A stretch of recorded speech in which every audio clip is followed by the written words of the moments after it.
एक तरफ हमारी सरकार जिसके पास मकान नहीं है, जिसका आशियाना नहीं है, उसे बड़े लोगों से टैक्स लेकर हम देश में किसी भी तरीके से उन्हें मकान आवाज दे रहे हैं।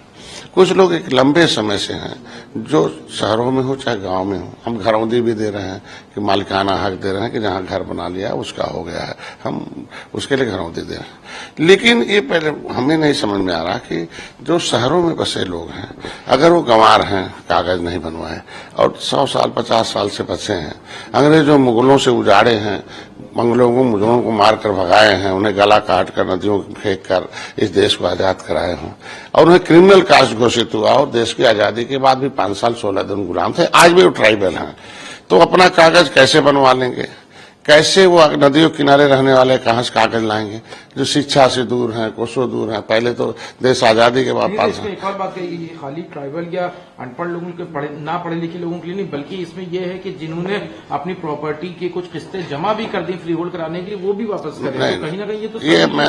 इसीलिए सहमत नहीं हुआ अपना विधान परिषद, और इस पर सरकार को विचार करना चाहिए। कुछ अधिकारी ऐसे, मैंने पहले भी बता दिया कि वो ऐसा घुमा रहे हैं कि वोट नाराज हो रहा है। 2027 चुनाव है, 2029 चुनाव है, हम किसी को उजाड़ेंगे तो क्या हमें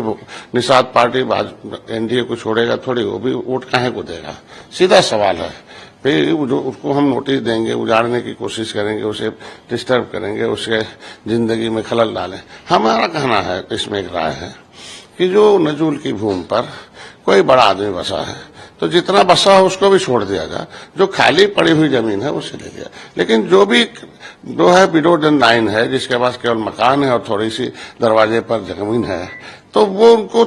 उसको तो उसी किसी भी तरीके से किराए पर दे दिया जाए, उसे कुछ भी ले लिया जाए, उसे सहयोग लिया जाए भारत देश को चलाने के लिए, लेकिन उजाड़ने का प्रयास नहीं। अभी बहुत जमीनें हैं बुंदेलखंड में। सब क्या लगता है कि अधिकारी अब सरकार निश्चित रूप से कुछ न कुछ 1-2 अधिकारी हैं। मैंने पहले भी बता दिया था कि जो इस सरकार की मंशा जो है कि गरीबों को बसाना है, जनता के हर बिना भेदभाव के सबके साथ रहना है, उसमें खलल डालना है, जिसकी वजह से ये आ रहा। मैं तो यही कहूंगा कि जो समिति है अच्छे भारतीय जनता पार्टी पहला नियम था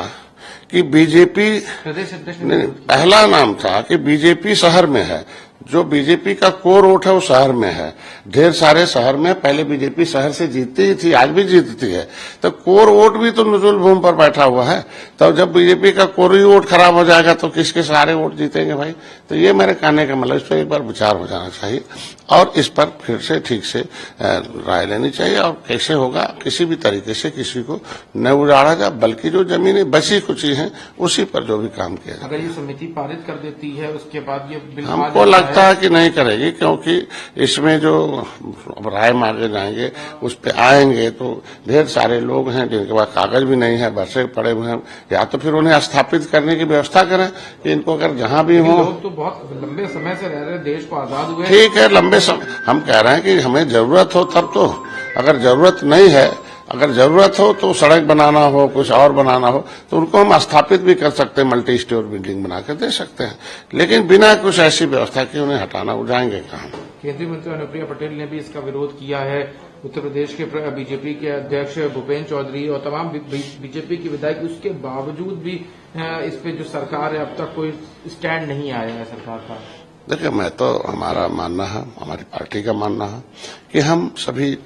निर्बलों, शोषितों, वंचितों के साथ और हर वर्ग के साथ, हम हर को पक्का मकान मिले, सबको अनाज मिले, सबको सुख सुविधाएं मिले, सबको शांति मिले, इसके लिए हम लोग काम करते हैं और किसी को उजाड़ने के लिए नहीं है बल्कि बसाने की व्यवस्था की जाए। और जो जमीनें बनी हुई हैं उसको सरकार के काम में लिया जाए, अगर पब्लिक को देना हो तो उस पर मल्टी स्टोरेज बनाकर दी जाए। समय परिषद की एक निश्चित समय सीमा होने के कारण सत्र की, इसे प्रवर समिति को सौंपा जाए, जिसमें और व्यापक रूप से विचार विमर्श करके सुझाव, बिल के सुझाव सदन के समक्ष प्रस्तुत किए जाए और फिर आगे उसे पारित किया जाए। तो एक प्रक्रिया है, प्रक्रिया में ये निर्णय हुआ है और सभी सदस्यों को ये अधिकार है कि वो अपनी बात, अपने सुझाव सदन में सभी बिल के संबंध में रख सकते हैं। आपने भी विधान परिषद में इसमें सुझाव रखा, सुझाव दिया, उसके बाद विपक्ष के भी लोगों का ने तमाम इस पे बिल को लेकर राजनीति करी, उस पर कहा कि ये आम लोगों के विरोध में है, गरीबों के विरोध में है। ये कोई राजनीतिक विषय नहीं है और ये जनहित से जुड़ा विषय है। हमारी पार्टी, हमारी सरकार जनता से के हितों के लिए हम लोग संकल्पित हैं और ये तय हुआ कि भाई बातचीत करके आपस में उन सारे पहलुओं पर और एक बार विचार किया जाए और ऐसा कोई निर्णय ना हो जिससे जनता के लिए नुकसान हो, कोई असहज स्थिति का सामना करना पड़े। और ये पूर्व में भी होते रहे हैं। विधानसभा में, विधान परिषद में, उत्तर प्रदेश में 2 सदन व्यवस्था है, तो विधान परिषद में इस तरह की व्यवस्था है कि विचार विमर्श का एक माध्यम है और विचार विमर्श स्वस्थ लोकतांत्रिक परंपरा का हिस्सा है। आप लोगों के सुझाव के अनुसार कौन सी ऐसे पॉइंटर्स हैं जिसपे सुझाव या जिसपे राय मशवरे की जरूरत पड़ी कि प्रसार समिति को, कौन से ऐसे, क्या कोई लूपहोल है या कोई चीज है जिसको और बेटर किया जा सकता है ताकि जो आप लोगों का मिशन है देश की और विकास के को लेके?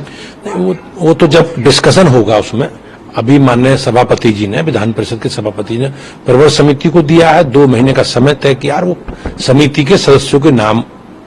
माननीय सभापति जी तय करेंगे और वो सब लोग उसमें मिल बैठकर बातचीत करके उन सारे पहलुओं का आकलन करेंगे और जनता के हित में, देश प्रदेश के हित में जो जो विषय होंगे वो सुझाव समिति माननीय सभापति के सम्मुख रखेगी।